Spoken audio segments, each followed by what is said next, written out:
12वीं सदी के जगन्नाथ मंदिर का रत्न भंडार रविवार को 46 साल बाद खोल दिया गया। लोग ये जानने के लिए इच्छुक थे कि अंदर क्या क्या रखा हुआ है। सवाल ये भी था कि खजाने की रक्षा क्या कोई सांप कर रहा है या स्वयं भगवान इसकी रक्षा करते हैं। नमस्कार, डेली 24 भारत देख रहे हैं आप। मैं हूं आपके साथ सुरभि राज। तो चलिए शुरू करते हैं और जानते हैं कि जगन्नाथ मंदिर के रत्न भंडार में अब तक क्या क्या मिला है। ओडिशा में हाल ही में हुए विधानसभा चुनाव में रत्न भंडार को फिर से खोलना एक बड़ा राजनीतिक मुद्दा था। बीजेपी ने तत्कालीन सत्तारूढ़ बीजू जनता दल पर इसकी खोई हुई चाबियों को लेकर निशाना साधा था और लोगों से वादा किया था कि अगर वो चुनाव जीतती है तो रत्न भंडार को फिर से खोलने का प्रयास करेगी। श्री रत्न भंडार की पारदर्शिता को, प्रतिष्ठा को फिर से स्थापित किया जाएगा और ये मोदी की गारंटी है। बीजेपी अपने वादे के मुताबिक रत्न भंडार खोलने का काम कर रही है। ये आशंका जताई गई थी कि खजाने के अंदर सांप है, इसलिए सांप पकड़ने वाले को भी बुलाया गया था, लेकिन अधिकारियों ने कहा कि वहां कोई सांप नहीं मिला।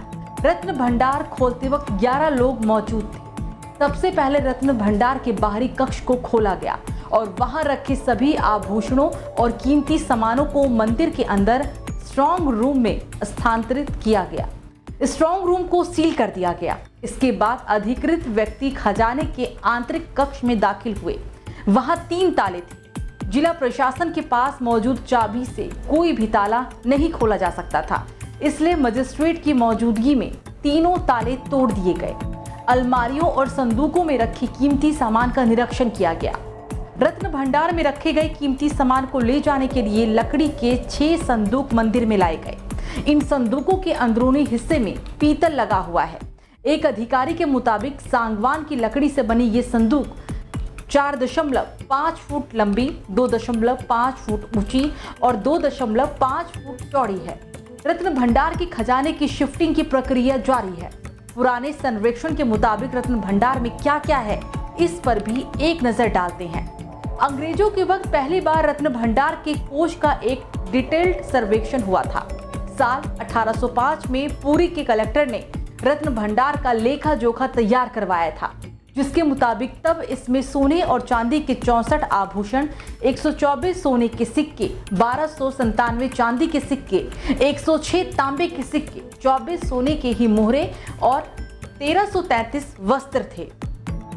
1952 में एक और बार इन्वेंट्री तैयार की गई। तब रत्न भंडार में 140 चांदी के आइटम और 180 प्रकार के सोने के आभूषण थे, जिनमें से कई तो 100 तोले से भी ज्यादा के थे। रत्न भंडार की चीजों को सुरक्षित रखने के लिए साल 1954 में सरकार ने श्री जगन्नाथ टेम्पल एक्ट पास किया, जिसमें कुछ नियम बनाए गए।